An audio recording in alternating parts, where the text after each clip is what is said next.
all at the same time. So we are now live. I've got one more button to push. Done.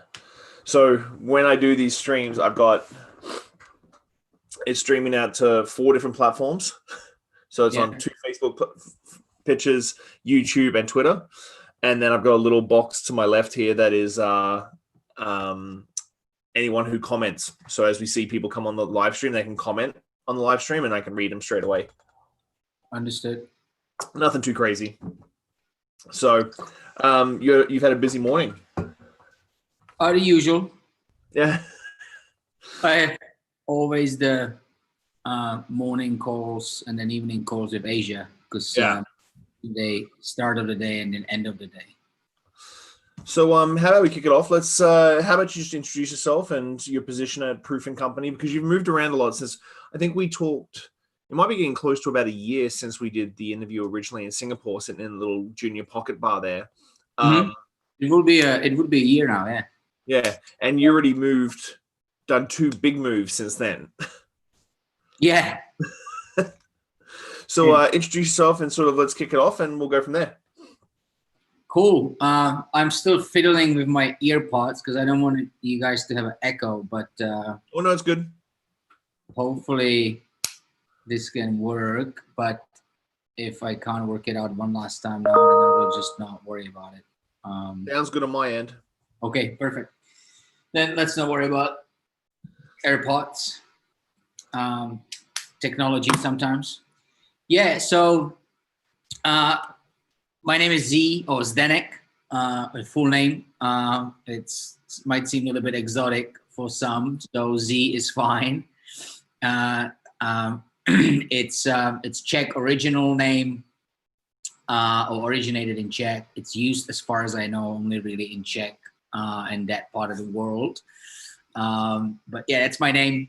I have started in this industry in 1999 as a chef apprentice in one of the hotels in my little part of the Czech where I'm from, which is all about, cross-country skiing in a winter and then mountain biking, etc. in the summer. So there's just loads of scattered little hotels with 30, 40, 50 rooms and a restaurant and a little bar. And my dad was in the industry for a long time. And so he hooked me up with the job because I wanted to cook and wanted to be a chef over the big summer holiday. And that's kind of how I got into this. Then went into the culinary school. After culinary school, I moved to Australia, lived in Sydney, kind of been part of the Sydney world when the craft bartending and small license type of happened in Sydney, which 2006 to 2009. Worked with people like Charlie Ainsbury and Mark Ward and Julian Damjano and George Niemek and all of these guys at that time there. And then I was 22 when this crazy guy, Swenel Manning, somehow believed that my Chenglish is good enough to train people. And so I got a job with an alchemy with Behind Bars and then worked with Swen and Ember and that crew over there. To get me to 23, I felt that it's a first place I've ever traveled to, so I might want to go somewhere else. And then so I left for London, worked in London for 4 years in a place called Covades with people like Paul Mand, Marcus Zalzenis, and many others, Andre Pospical, and so on. And then left London for a new adventure, which was 28 Hong Kong Street was in its first year of existence. And the founders of 28 Hong Kong Street with Michael Callahan reached out and kind of asked, would I be willing to come over and help with 28, as well as help launch this new project, which would be a supply chain distributor importer, but based on education and craft products and kind of try to do the distribution a little bit differently than when it was as a standard distribution at that part of the world. And so I would the idea of me running a bar with a friend of mine already at the time, Michael, because we knew each other from 42 Below World Cup, where we competed against each other, and try to launch a new company, which is based around education. Judging from that, I love my work with alchemy and with Sven. It was kind of really cool balance. At that time, Singapore wasn't really that known, and so most of my friends were kind of like, "What are you doing? Why are you leaving London for Singapore?" But it felt right. It felt correct. The guys, the founders, were super cool. Michael and I hit it off very well, and so that was a challenge, and it sounded like a fun challenge. So I moved there, and then fast forward 7-8 years, because I moved to Singapore 2012. We have gone through, proven companies now in China, Australia, New Zealand, all around Southeast Asia, etc. I kind of worked my way through the whole process as we were building the company, learning, the operations and logistics and warehousing, and learning what marketing and sales are, etc. And again, I was trusted enough by few crazy people that I can become a general manager of this distribution thing. And that was a fun learning curve, with, running around, not knowing really what I'm doing, but especially in Singapore. Singapore is such a different beast altogether.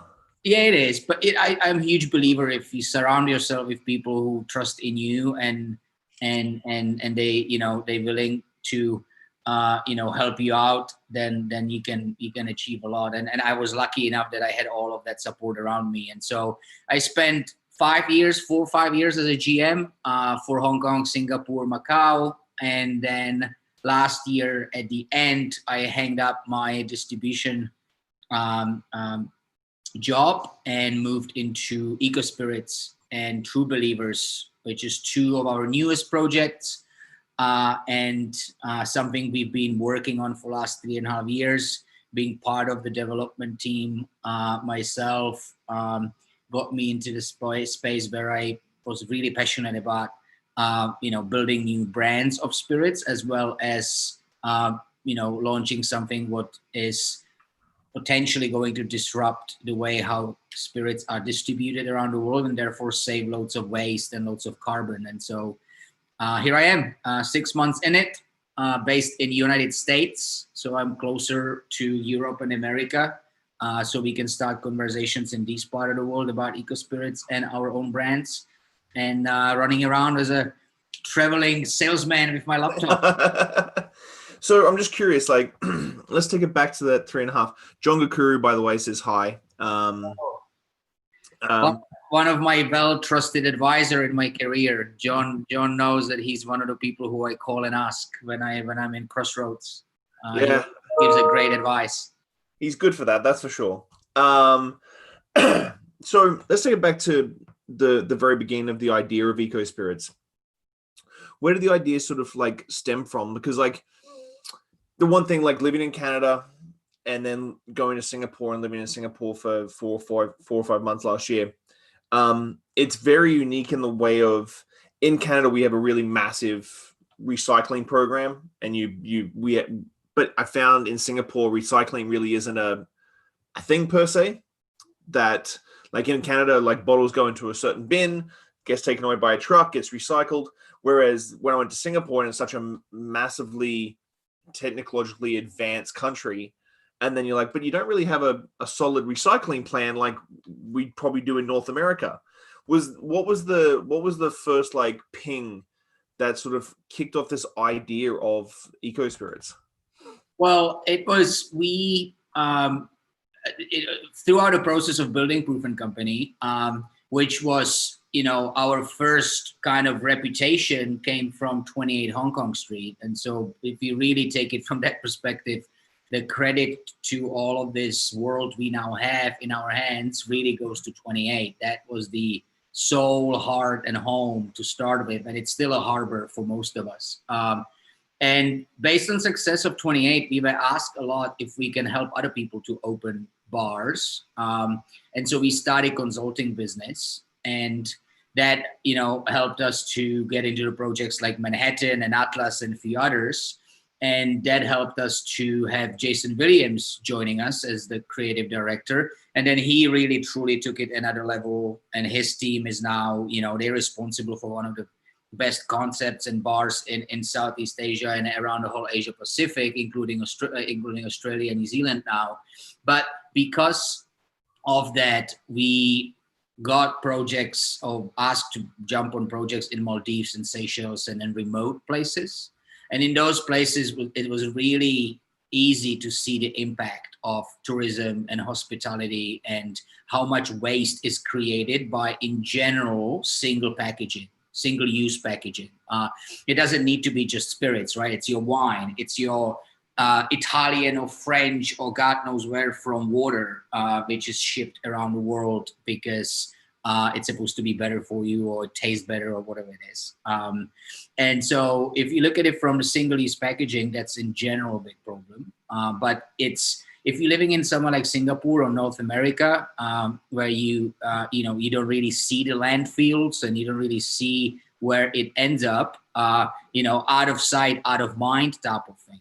But in places like Maldives or Seychelles, which are tiny little islands in a paradise, well, then you really can see where these landfills are, and because you're landing over them, and that kind of strikes you. And so that was I'm not saying that was the main, obviously, impact, but it was one of the pushing points where we really, start thinking about, well, we are the distributors of spirits. We are bringing all of these beautiful mezcal and raicilla and bourbons and gins, etc., from all around the world into Asia Pacific, because the customers, clients, guests want to be using these fun products. But again, what we do with that is that we create loads of carbon and we bring in loads of waste to that part of the world. And so, can we change that aspect of it? That was the first question. And then we created a little council, little group of people, which were meeting on a weekly basis. And we started conversation about what would it look like? Can we draw from a historical side of it? Do we draw from a beer industry? Are we looking at a milkman, how it's done, et cetera, et cetera. And all of that research and brainstorming in combination kind of led us to what you can see behind me as an ecotote, and which is the heart of how ecoSPIRITS works, and basically led us into what's called closed loop distribution system, and ultimately led into an overall ecoSPIRITS and the way how it works. So you got the True Believers as well, and I think I asked Widge about this when I interviewed him a couple of weeks ago. True Believers is your set line that you've helped develop? Yep. So it's the two projects work hand in hand, but they're very different. Mm-hmm. What the easiest way to describe is ecoSPIRITS is a technology company which build, design, and build its business on a hardware, right? So ecoSPIRITS is all about the ecotote version 1, version 2. Now we are working on ecotote version 3. ecoSPIRITS is all about the bottling plant, the refilling stations, et cetera, et cetera. It's technology. It has nothing to do with brands of alcohol. It doesn't own alcohol. It doesn't own liquid. It doesn't care if it carries scotch, gin, or vodka. It's technology and hardware. True Believers is a suite or an agency which creates spirit brands. And it owns liquid, and it owns the IP to the brands, and it owns the brands itself.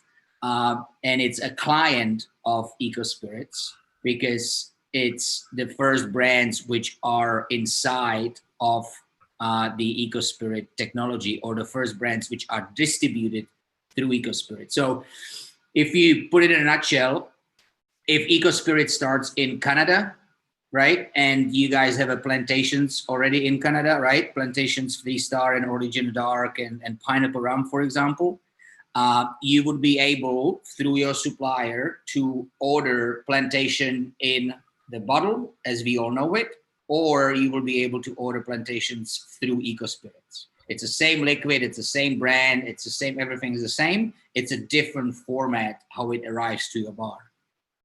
So you've got the Macintosh behind you, the blended malt whiskey. So can we dive into True Believers, or do you want to stick on ecoSPIRITS? Yeah, whatever you.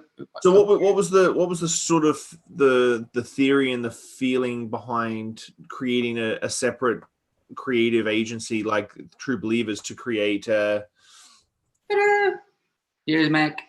Nice. So what was the thoughts behind creating the True Believers line? So we, as anyone who is in this world, you get inspired by people around you, right? And we've been bringing all of these really good liquids and juices, as we call them, to Asia Pacific. And so I guess as anyone, you get inspired, right? So we always kind of talked about what it would be, what it would be to create our own vodka and our own gin, because we believe that there is a gap here and there's a gap there. Now that's 8 years ago. Now, do we really need another brand of gin in the world or another brand of vodka in the world? That was the follow-up question a few years later when we were really starting talking about, new brands. But then with ecoSPIRITS, it kind of started making sense again, because ecoSPIRITS do need liquid in there. We do believe that we have amazing partners like Alexander Gabriel and Enrique Fonseca of Tequiliana. And so we kind of ended up in a situation where we have a great creative team, which is able to put together and is talking to one of the best bartenders around the world. So we have an access to intel of what bartenders really kind of want and what might be missing in the market. We have this new technology which needs good product to distribute, and at the same time we have a great minds in our own team, which we believe that we can create some fun brands which will be loved and useful. And so those three things together kind of prompt the creation of Macintosh and Tried and True and Vigis and Architecto and others. So with ecoSPIRITS sort of expanding, global expansion, like as we said at the very beginning, you've moved, and big moves, I would say. Like I know you were sort of part-time Hong Kong, part-time Singapore at that stage when we were chatting, but like moving from APAC, where you've been there for 8 years, to Miami, that's a big move. What was how many countries has the ecoSPIRITS line or technology expanded to now? So we have, Singapore has been running for 2 years, where first year was under the radar because we needed to have a time to troubleshoot, right? And kind of see what needs to be done. That was the first one. We have launched Hong Kong fully. So the whole technology is in Hong Kong. We now have launched Shanghai as the first city in China, and it's, knock on wood, doing really well, and it's super well received. So Shanghai, China is launched. It's 3 months ago. We have launched last year, I believe September, we launched Sydney and Melbourne. So we have a full setup there. We're about to launch Adelaide as well. And we have launched Auckland in New Zealand.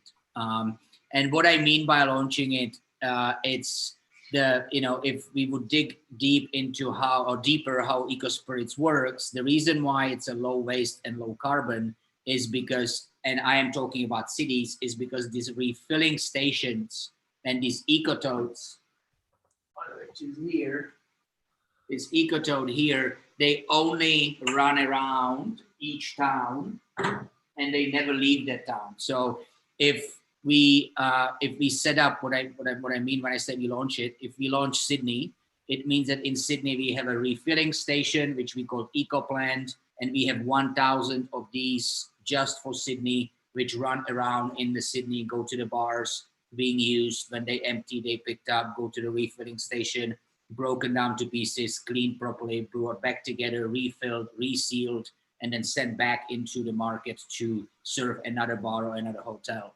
So do you think that's the big key? Because like I think people underestimate how big APAC is. Like I think a lot of people don't understand, like even in Singapore, you look on the map and you're like, oh well, Singapore is this far away from like Australia, and you're like, okay, well, it looks like it's from 8 Vancouver flight. to Francisco, and it's like, well, Vancouver, San Francisco is like 2 hours, and that's 9.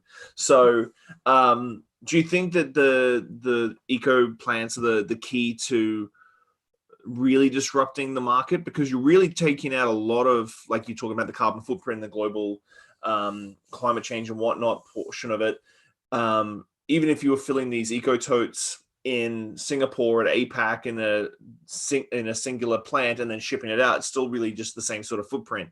Do you think the key to the whole ecoSPIRITS technology is those individual plants dotted around the globe? Oh, for sure. So if you look at our website, it says low waste and low carbon. The low waste part is that we eliminating almost fully the packaging side, right? Because you don't throw away your bottles, and because you don't get your bottles delivered in a cardboard boxes, that's how it becomes the low waste technology, right? Which is easy to comprehend. The low carbon stuff comes from having those eco plants in each city serving just that city, because that means that we can ship in bulk directly from the distillery into the city, and in that city it's only refilled into the little keg, and then that little keg runs around here. Like that little thing here in Singapore, we have several of them which are more than 100 trips old. Means that that one little thing has done 450 liters of liquid delivered. That translates into almost 2 pallets of glass, which would otherwise be thrown away or had to be recycled. But it doesn't have to, because it's gone through our ecoSPIRITS technology. So you're in Miami now. Obviously, the expansion is for the US. Yeah, I mean, North America and Europe. Yeah. Yeah, and Europe is on the table as well. Yeah. I mean, it's why. I mean, it sounds silly when I say that's why, but it was a great coincidence that Miami is right somewhat in the middle, right? Because it's 7-hour flight to London, and it's 6-hour flight to LA or Vancouver, right? So Miami is just well positioned to be based out of if you're trying to develop this part of the world. And so yes, Europe is definitely on a plate. We're working with several countries now on trying to get it done before the end of the year or early next year, which is super exciting. And America is a little bit more complicated. Let's just put it that way. But we started that journey and we're learning as we go. And then obviously, Canada is on a table as well potentially. And then there's some, as fun developing conversations potentially. Do you think that when you moved to the US that did you assume it was going to be as difficult as it was breaking into the North American market with this, with the laws and the whatnots for each state and county and whatnot? I have to be honest, I thought it would be harder. Now, okay, don't get me wrong. We are nowhere near to get it done, right? It's not what I'm saying. But you always hear this, America is just this lobbyism and big money, and you have to pay to play, and everyone is just not helping. And I have to say that it's a loads of dead ends. Like my world contains of 6 a.m. having a phone calls, and 90% of those phone calls don't ever go anywhere. But some of them do, and I am pretty surprised with how people are helpful and excited and want to talk about it. And yes, the side of it, which is the 3-tier system because of prohibition, right? How everything works together, and one part can only bring it to the border, and then another part can distribute it in that past border and whatever. That is pretty complicated, but once you dive into it, it seems that it's workable. And so, yes, we are nowhere near to break into America, but I thought that it would be even more complicated than it is. It seems like it's actually, we can navigate through it. It will just take time. So what's the end game? What's the result of all this hard work and expansion? What's ecoSPIRITS' final long-term?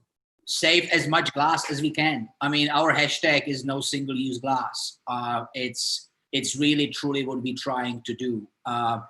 If you look at 2020 is projecting to in spirit world only, no beer, no wine, no water bottles, just spirits are projected to produce 40 billion glass bottles, and they all single use.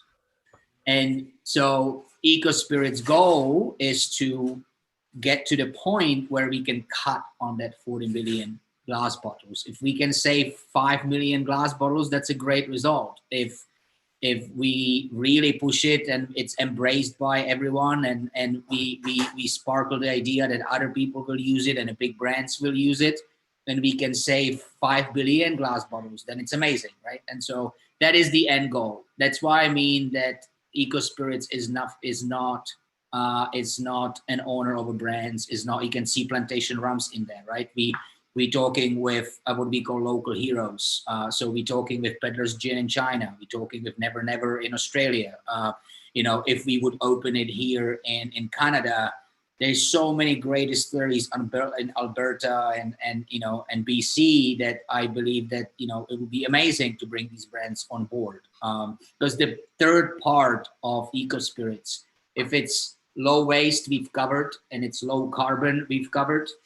The third part for ecoSPIRITS is, because we're cutting all of the cost on packaging off, and we're cutting big part of shipping because we're shipping in bulk. If we translate those two savings to you guys who own and run bars and restaurants, that means that you can get all of these great products way cheaper than what it would cost in a bottle format. And so all of a sudden, it brings the whole aspect of, okay, so now I can actually mix and match my standard pours, which I work with all of the big guys, but I can now as well plug in a small craft Alberta bourbon or rye whiskey, Canadian rye whiskey, which in bottle format might not be able to be in a cocktail pour because it would just blow my corks. Right now it doesn't, because in ecoSPIRITS it's actually achievable and it's pourable without breaking my bank. And so that's the whole third part of the ecoSPIRITS, that it actually brings savings into the craft world, or the small guys world, if you will,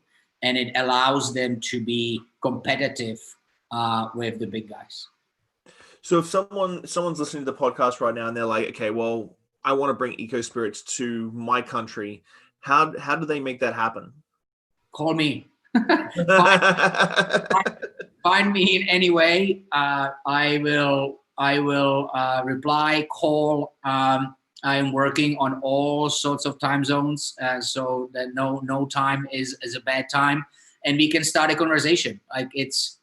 I'm in talks with Mexico, Finland, Israel, all sorts of countries now, and the start of conversation, like you and I, remember, we just talked about ecoSPIRITS as a cool idea, and I said, Shawn, I am looking into Canada. I need your help. You're the man, you're the Canada man, Captain Canada. Can you help me? Captain Canada with an Australian accent. You know what I mean? And so out of a 45-minute call with you, I got connected to that person and that person. Now we are talking in much more concrete way. And, we had an idea which we now know that it really truly works in Asia Pacific, and it's saving what we hope that it would be saving, and much more. So proof of concept is there, but we wouldn't ever get there if we wouldn't have Raffles Hotel trusting us in Singapore, if we wouldn't have Cantina OK in Sydney trusting us, if we wouldn't have, you name it. Everywhere we went to, Mod 32 and Stockton in Hong Kong, they were the first bar signing up for this in Hong Kong, and so on. So everywhere we go to, we need these, like-minded, pioneer-minded people who looked at it and say, you know what, this is actually pretty cool. It saves me money. It makes me sleep better because I feel like I'm saving a little bit of waste and carbon, etc.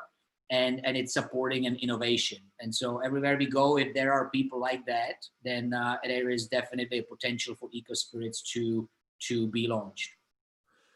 So I'm going to link up everybody to the ecoSPIRITS website so they can check out the technology, because the technology is fantastic. And really, it's very odd how we are such a technologically advanced world, But in the hospitality industry, we still seem to stick to the old ways and never like to disrupt or piss anybody off or change things up.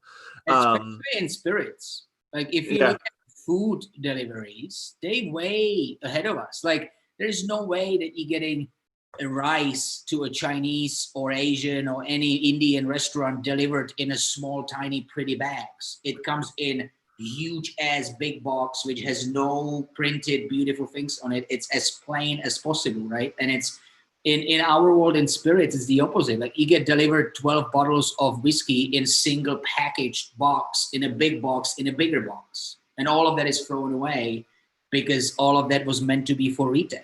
And that's not changing, I'm just saying that I agree with you that hospitality has a problem, but I think that spirit industry in general has an even little bit bigger of a problem when it comes to that.